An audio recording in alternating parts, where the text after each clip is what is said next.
Hi guys, Kutemwa here. I am Zambian and I just graduated from Xavier University of Louisiana in New Orleans with my Bachelor of Science in Chemistry. I'm very happy, thank you Lord. And I'm very far from being in debt. So I'm here to share with you my financial journey, how I was able to support myself for 4 years as an international undergraduate student in the US. So the first thing that I've said in my other videos is that I was on a full academic scholarship. And so to break that down a bit, Xavier has a Board of Trustees scholarship that is given based on your high school academic performance. So if you meet the criteria, you're given that scholarship and it covers your tuition and your room and board, which is really helpful because it's very expensive. But yes, it covers that for 4 years as long as you maintain the minimum GPA requirement and you don't fall below the minimum required credit hours. So it's a great opportunity, and if you're applying right now, looking into schools, please look into scholarships as well. Be intentional about applying to schools that will be able to support you financially. And even as you look into those, make sure that you are eligible, meaning do they give them to international students as well? And what would you need to do to keep that scholarship while you're in the school? And most schools will have a separate application process for scholarships as well.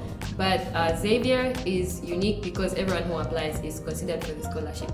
And so please look into that. I really recommend applying for that. And also apply for financial aid. I think even if you are applying for a scholarship, also apply for financial aid. And I have a video explaining how to do that. But first of all, you are not guaranteed that you get that scholarship, so financial aid might be able to cover you. And then secondly, you might get a partial scholarship, so maybe financial aid can make up for the pending costs, which is great. So yes. And then the other thing is that while that scholarship is amazing, it did not pay for my health insurance, which is mandatory, and it also did not cover mandatory fees like my books and other things that would pop up.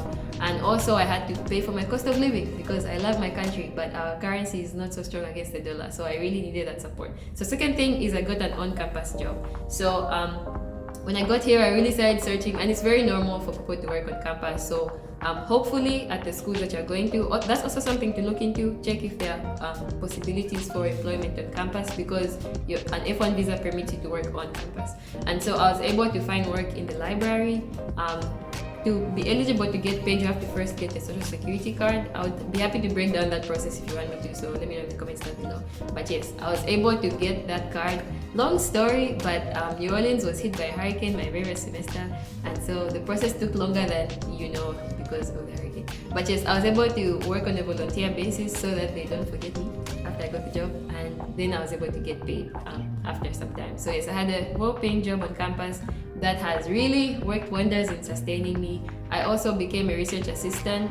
My first summer, I'll talk about internships next, but I became a research assistant, and that has continued through my 4 years at Xavier, so that also pays me. And then I also became a tutor in my junior year, that also pays me. The only cap, so I had 3 jobs like I said at some point, but the only thing is I can only work 20 hours a week, so I had to divide my hours, amongst the different places, which is good because working more hours would have been very detrimental to my mental health. But yes, I was able to work and get paid on campus, and that worked wonders in helping sustain me financially.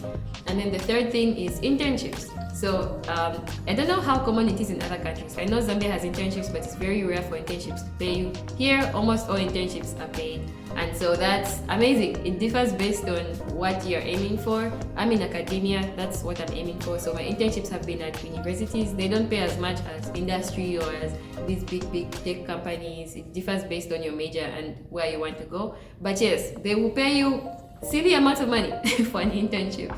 So the summer feels like a recharge, after the semester and you have to pay all those costs. The summer can be the recuperation, get all that money and then continue. So in my point of view, an internship is a necessity.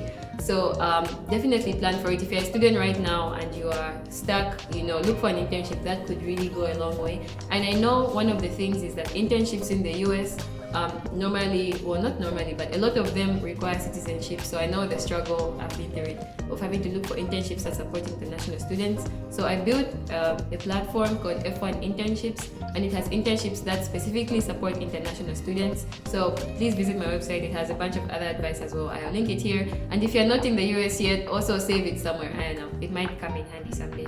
But yes, internships are an amazing way to support yourself financially as well.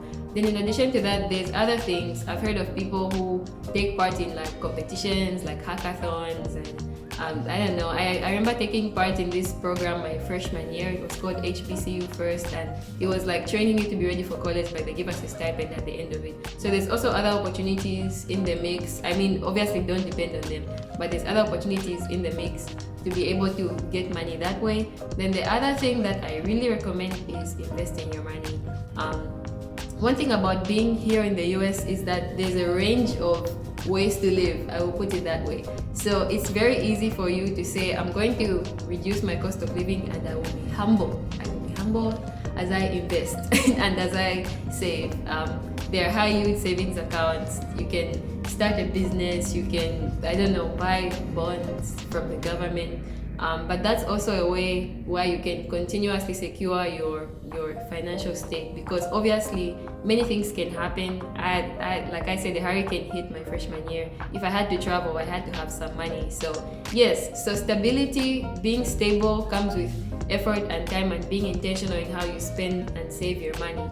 But yes, there are many opportunities to break forth and make money. I will say the F1 visa does restrict a lot of things about owning businesses and different aspects like that. The business that I'm invested in is in Zambia.